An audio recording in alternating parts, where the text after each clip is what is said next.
Hey everyone, welcome to another episode of the Easy Conversations podcast, a podcast about having easy conversations. I'm your host, Furkan Daniel. In this week's episode, I'm excited to welcome Curtis Alexander, who started Day1DADS in Calgary. Curtis talks about why starting an initiative like Day1DADS was so important for him and why he believes there's tons of value for initiatives like this one and others. Curtis also shares his own approach when working with his staff regarding their mental health and providing support. In this episode, Curtis talks about some new events that will be coming up in 2022 with Day1DADS, including a charity poker event and golf tournament. For listeners that are not familiar with this initiative, Day1DADS mission is to build a connected community of dads through engagement and access to support. This community provides a place where dads can express the unique lives they live, where they can learn and find ways to be better fathers. The philosophy at Day1DADS is that together we can do more for ourselves, our community, and the ones we love. Please check out the work Curtis is doing through the Day1DADS space and their page on Instagram at Day1DADS.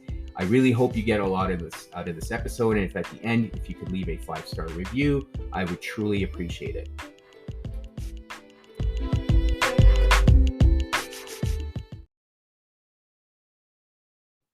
All right, Curtis, welcome to the Easy Conversations podcast. Thank you for doing this. I appreciate you taking the time and giving me the opportunity to have this conversation. I'm really excited about what we're going to talk about and what your initiative is all about. So, and I'm hoping the listeners can get a lot out of this. And I think the work you're doing in the community of Calgary is amazing. And, I would think this is something that could spread. So thank you for taking on this initiative. But before we get started, I want to give you an opportunity to introduce yourself and talk a little bit about what it is that you do and why this initiative was important. It's something we can delve into. But first, the person behind Day1DADS, Curtis. Yeah, thank you. Thanks for having me. I think this is exciting. I love this topic about dads and fatherhood, and more importantly, men's mental health. Mm-hmm. So a little bit about myself. I'm a father of 2 young boys, 4 and 7, and I have a lovely wife as well. And, I think mental health is an important thing, so which kind of derived to organizing what we call Day1DADS. And really the initiative behind it is to create more awareness around men's mental health and the opportunities that men do struggle as well. Mm-hmm. And the comfort of being able to talk about it is really the ultimate goal. So I think, everybody's been through in the last 24 months, it's a true sign that it needs to be a focus. So really excited to kind of hop on this initiative and take some of the learnings from myself and others around me, and hopefully we get others on board as well. Yeah, no, that's amazing. And I think the message behind men's mental health is important, something I'm passionate about, and this is why I do this podcast. But what was it for you that made you think this is something that's needed or it's important? Was it something that you experienced yourself as becoming a father, or you were seeing it amongst your community of men and some of your friends? What was that really kind of catalyst for you wanting to do this initiative? Yeah, it hit home. I think that's where, going through the ups and downs of the pandemic and slowly realized that I wasn't good. And, I really have a good, close group of friends that actually helped as well to say, hey, I'm not doing okay. And I said, you know what, I'm not doing okay either. And so our conversation switched from, hey, how you doing? Let's meet on the patio for a beer, to how are you doing? Hey man, I'm not doing so good. Okay, how can I help? Right, let's talk through this. And the dynamic of our conversations changed. So, for me, being in the hospitality industry, obviously we open and close multiple times. So that was a challenge. And not only for myself, but just for my team. And, the feeling that, me as a leader within my hospitality group, is that I need to be available for them. Mm-hmm. And at the point where it's like, okay, well, if I'm here for you, who's going to be here for me? And if I need to be the rock, So at that point, just working on my self-awareness, I was just like, hey, I'm like, things aren't doing good. So I just created some conversations, increase my communication with my wife, increase my communication with my inner circle friends. And then we kind of realized, we're like, hey, well, it's not just us that's dealing with this. Mm-hmm. And in the spirit of always giving back and being involved in the community, I'm like, let's do something impactful. Yeah. So which kind of derived to Day One Dads coming together. And and then later in the year, we actually became an official nonprofit. So that's what we're now, the Day One Dads Impact Foundation. Yeah, no, that's great. And I think there's a couple of things you touched on that are equally important. One of them is being able to open up and be vulnerable with other men. And I think Yeah. part of the struggle I see and I continue to see is men really struggle with that, right? And it's getting better for sure, because there's people Yeah. like you and I and our social circle where we're having these conversations, but you still don't see enough of it. What was it like for you to have those conversations initially? Did you feel resistance within yourself or even your friends, like to be able to express some of the emotions and feelings Yeah. we experience? Like, it's, first of all, I believe that wasn't role modeled for us. I think Mhm. the generation before us, um, they didn't know how to do it, so it wasn't role model for us. But then even to be able to put words to it, I find like at times myself, even though I practice it, I struggle with it quite a bit. So how was it for you, or even your friends? Like, were you able to get over that hump? Yeah, it definitely took some time, right? I think vulnerability takes practice. Hmm. It just doesn't happen. And as we start to engage in some of these conversations, we practice with each other. It's like, hey, okay, I'm going to open up a little bit. Okay, now I'm going to open up a little bit more. And then, as all it takes is one person to really open up and be vulnerable, for the other person to be like, okay, this is a safe space, Hmm. right? I could be honest right now. And I think that's where the practice came into play.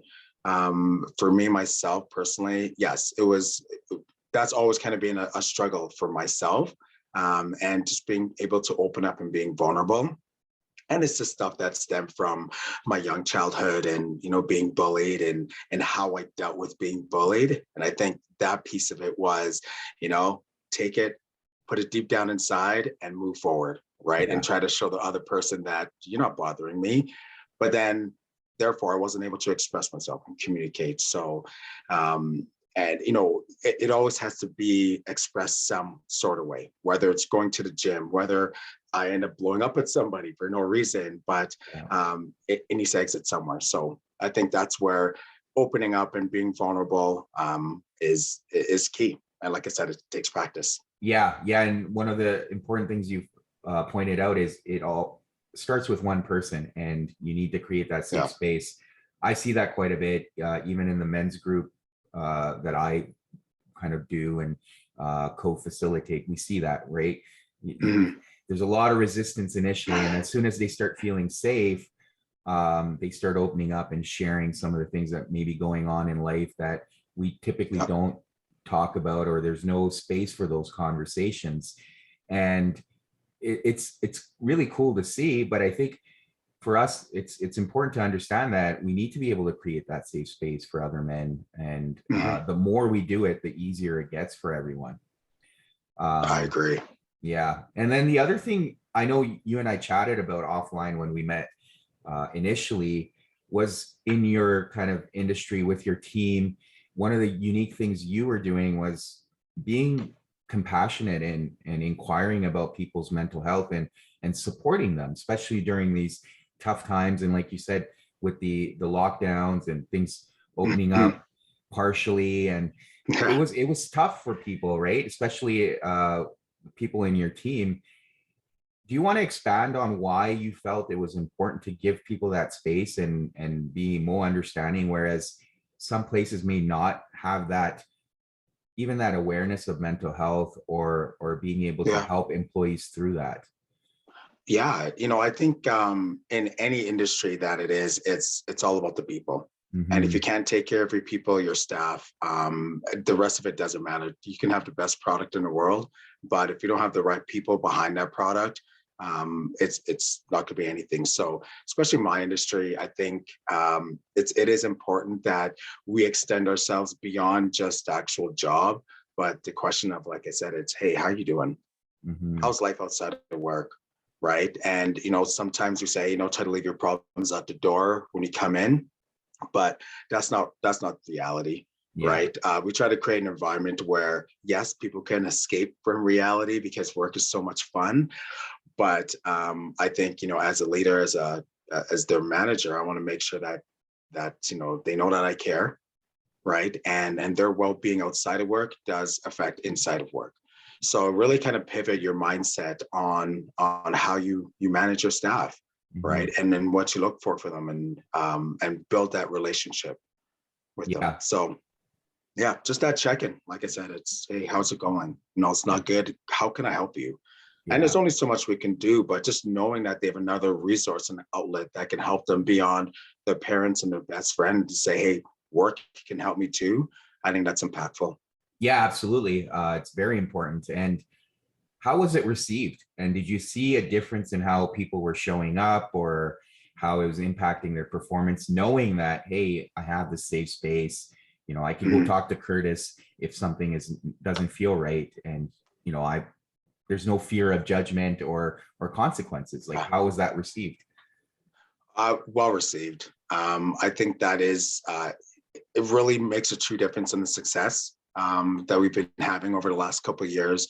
I myself, I've been in the hospitality industry for like the last 20 years. So kind of taking all that together and really kind of, once again, breaking a stigma, right? Breaking a stigma of how a man can be vulnerable, Yeah. right? And he cannot be okay to the stigma of the hospitality industry is that, hey, you know what? It's not only just a career, but it's actually a business that cares for their people. And unfortunately, the hospitality industry doesn't have that reputation. But there's a few good organizations that really focus on that. Mm-hmm. Yeah, and at the end of the day, like in your case, in this industry, it's the people that make the business, right? Without the people, you're Yeah, not really doing much. So, and yeah, we often forget how important people are, even as on the other side, as customers. We mhm, don't really appreciate what the people might be going through, and it's yeah, so one-on-one interaction, whereas other industries you don't have that direct interaction with the employees. mhm, So it's important to yeah. be mindful of that. Yeah, no, that's great. I definitely agree. Yeah, and I guess now coming back to Day One Dads, like what is Day One Dads? Like what are you guys doing? How are you supporting men? How can people that are listening that are dads, like how can they be part of this? Maybe if you don't, like if we can expand on that a little bit. Yeah, so I think of Day One Dads as a new movement that really focuses obviously on dads and fatherhood. I think there is a lot of ups and downs and stresses that a father goes through that a lot of people just don't really realize. So the main initiative is, hey, how do we create awareness and how do we create impact towards that? How can we support them? So number one is you want to be a resource for help, whether it's some coaching, anybody needs counseling, an area and a safe space they can go to. I think the way kind of Day One Dad started was interesting. Originally supposed to be a podcast, Yeah. and just to have a conversation. I it's hard. It's not easy. Yeah. So kudos to you in doing this. But I think we then realized that, hey, some of the dads that we're interviewing, we had some great conversations, and it's really interesting. Like I said, it takes one person to kind of start the convo, create a safe space, and it's really interesting and amazing how safe that other person becomes. So Mm-hmm. we end up having some really good conversations, and then we're just like, hey, how can we create some more impact, some more awareness? So we decided to, hey, better way, have a golf tournament. So we teamed up with Woods Homes, and they're a great organization that focuses on children's mental health. So why do we seek that value with Woods Homes is it starts with our kids, right? It starts with their upbringing and training them from young about vulnerability, emotions, how to communicate, and all that stems from when they're younger. It's a lot harder to do that when you're already in your 20s and 30s to be able to pivot that. So we teamed up with them, and we thought they were a great organization. And we were fortunate enough, and we raised just over $21,000 from the golf tournament towards homes.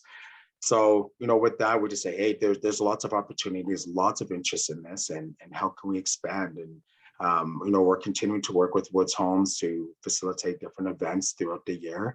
But our goal is to, raise fundraising and be able to give it back to the community that are actually creating the impact. So we work with grassroots organizations around the city, help them with funding, because that's always the hardest part to get things going. A lot of people are doing some great things, things like this podcast.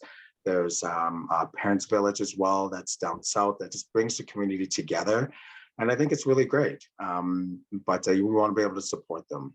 Yeah. So no, that's amazing stuff. And I guess for people that want to be a part of it or seek the resources, how can they do that? Like, is it pretty easy and stuff like that? Like to have that access? Yeah, it is. So definitely we have our website, which is www.day1d.ca.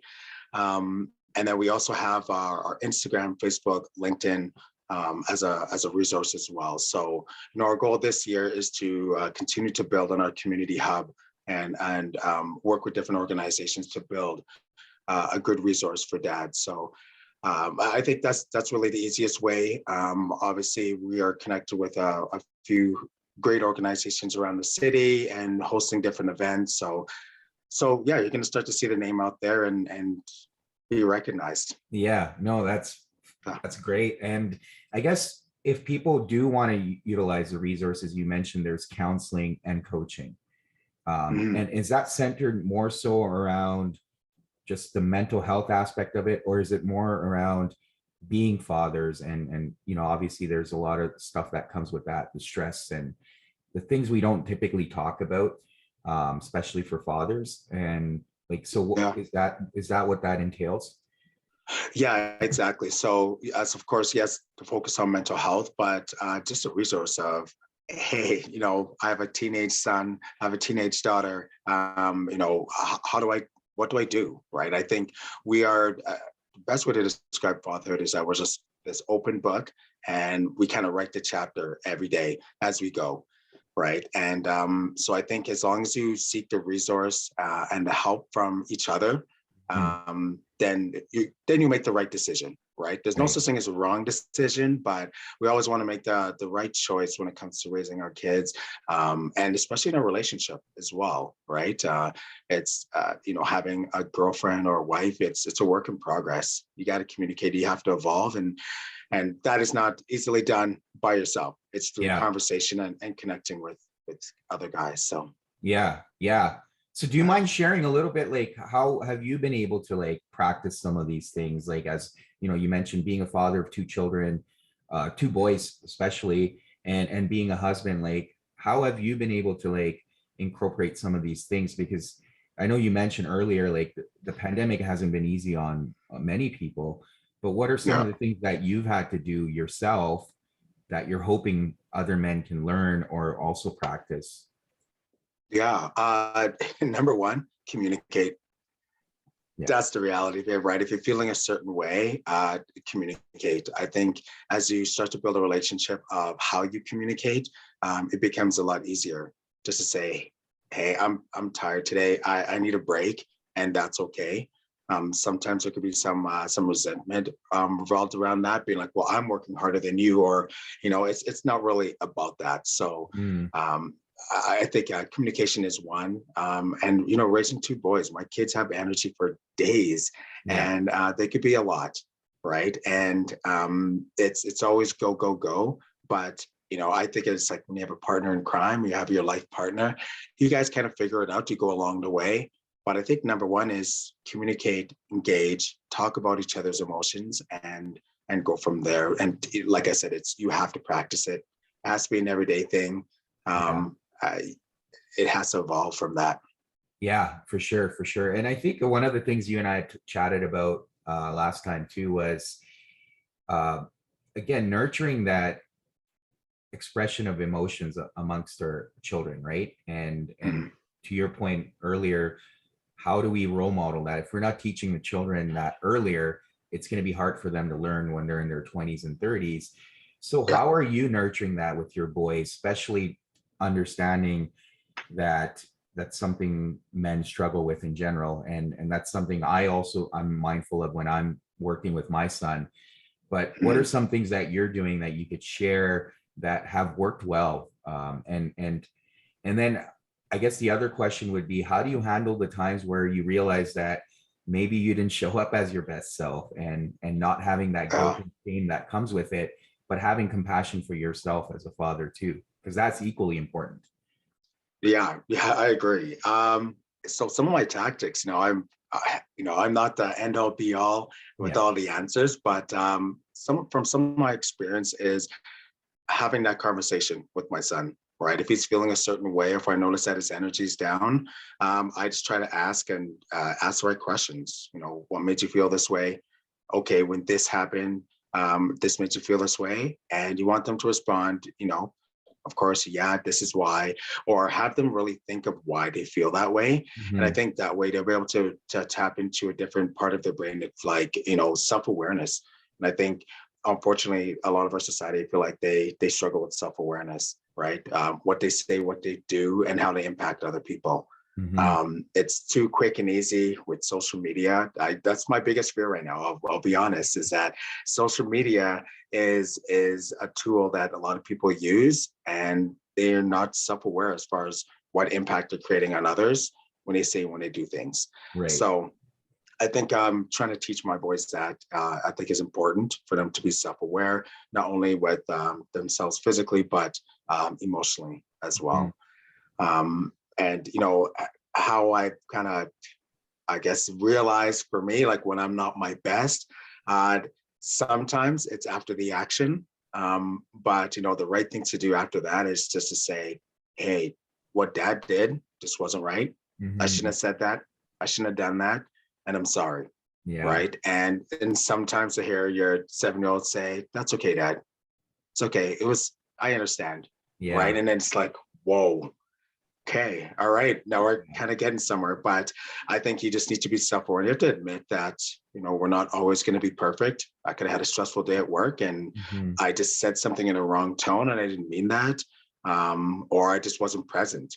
Right. Mhm. But they only understand of how we make them feel. They never really understand the words. So I think we want to make sure that them walking away from a situation that they feel good about it and they say, okay, and in the back of their heads, this is okay. If I'm ever in a situation like this is how I deal with it. Yeah. So when I watch both of my boys interact, 4 and 7, and if one of them yells at the other person, and they listen and they watch us and they say, "Hey, sorry, I didn't mean to say that.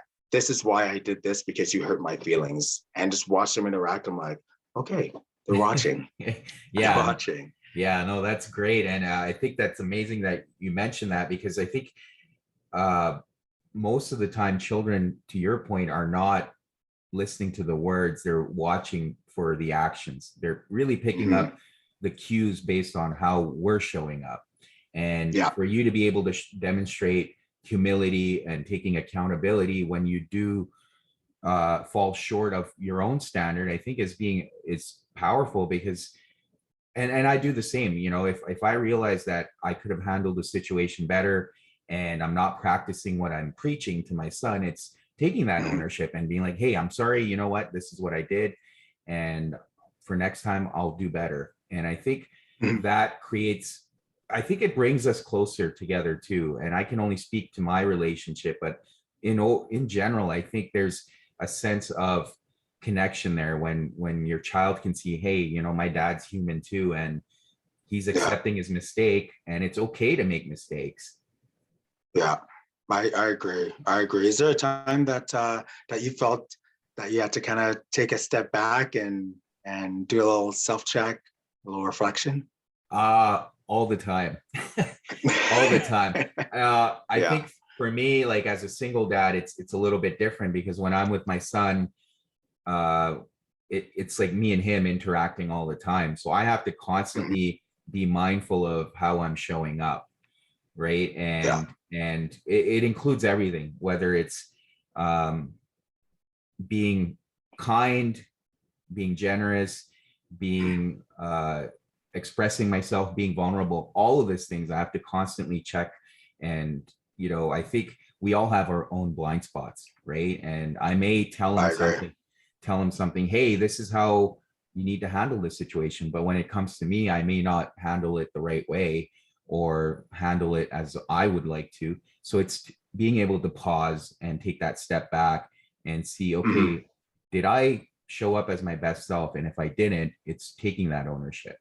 And I'm very mindful of the times where, um, to my in my mind, where I haven't handled the situation as well as I'd like. It's being able to take that ownership with my son, so he knows that, okay, my dad is still human, and it's okay to make mistakes, and Mhm. you have to apologize and then try to do better. So it's a constant battle, and I think having that awareness keeps me in check for sure.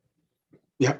Yeah. I agree 100%. Yeah. We're always on the spotlight. Yeah, it's being a father is probably one of those. It is like, I mean, it's a job, right? And it's not one of those Mhm. careers that you can just like take off or fly, go somewhere else. I think it takes a lot of responsibility, and I think to your point earlier, we also need to be aware that we're supporting each other, because it's not easy, and Yeah. there's no instruction manual, there's no training on being a dad, and we're all trying to do our best in our own ways, and Mhm. sometimes we just need a hand here and there, and support amongst our community as well. Yeah. I agree, man. We're on the same page. Well, and I guess the last question I had for you, Curtis, like amongst all the work you're doing, where do you see this initiative going? Like, you mentioned your non-for-profit organization, but what's the future for Day One Dads, and like, what's your vision for this initiative? Yeah, right now it's about bringing the community together. So we have our poker tournament that's coming up April 23rd, a charity poker tournament. And then June 16th, we're doing our second annual charity golf tournament. So I think for us right now, this year, the goal is building our community hub, bringing the community together, creating some awareness, and then creating some impact through major events and fundraising. The I think the overarching goal is supporting grassroots organizations, at the same time, once again, bringing the community together, creating some more awareness through the fatherhood and the dads, and we want to create some great reasons for them to hang out with their kids. So we want to get ourselves involved with sporting events that are happening around the city, from Stampeders to Flames games, and be able to provide them an opportunity to bond with their kids. So um, as far as where we're going to go for the upcoming years, I think it's just going to grow and evolve. And like I said, the initiative is just create awareness. Hmm. And as long as we can do that and at least spark the conversation, create a resource for men who are in a vulnerable state, I think that's what success looks like for Day One Dads. Yeah, no, that's powerful. I mean, again, thank you, Curtis, for doing this. I really appreciate it. I think the work Yeah, you're no doing problem. is amazing. I think, especially coming out of this pandemic, and the struggles that men are facing, especially with fatherhood. I think this is Mhm. a great initiative, especially locally in Calgary. So I commend you for that. And I know you Thank you. mentioned some ways that people can get a hold of it, Mhm. whether it's the website or Instagram. What are some ways people can get in touch with you guys or with yourself? Yeah, so we do have off of our website, we do have an emailer that's there as well. My personal email is Curtis, Curtis, at d1d.ca. please feel free to reach out. Love to connect with anybody and everybody. I think, like I said, with this initiative, it's first step one, create some awareness, and then step two, let's bring the community together in a safe space. So there's lots of great things going on around the city, from speaker series events to kind of man huddles and things like that. So we want to help them create some more awareness as well. So we'd love to be that hub and help amplify this initiative. Yeah, and what's the Instagram handle? Same. Yeah, so it's Day1DADS. So at Day1DADS. That's it. Perfect. Yeah, I'll put all that information in the show notes so people can get a hold of you guys and great. Thank you. Bombard you with questions. Yeah, no, I love it, man. I love it. I think this is definitely something that we love doing, and thank you for everything, man. I think your podcast is great. I really enjoy listening. Yeah, you're welcome. And again, thank you for coming on here and sharing the story. I think it's really important stuff, and it doesn't get enough attention, but I think with the work you guys are doing, it's going to. So I'm excited for the future. Thank you, man. I really appreciate it. Thank you for tuning in to another episode. As always, please subscribe to the podcast if you enjoy the episodes, or leave a comment in the comment section. I always love hearing from you. Thank you again, and until next week.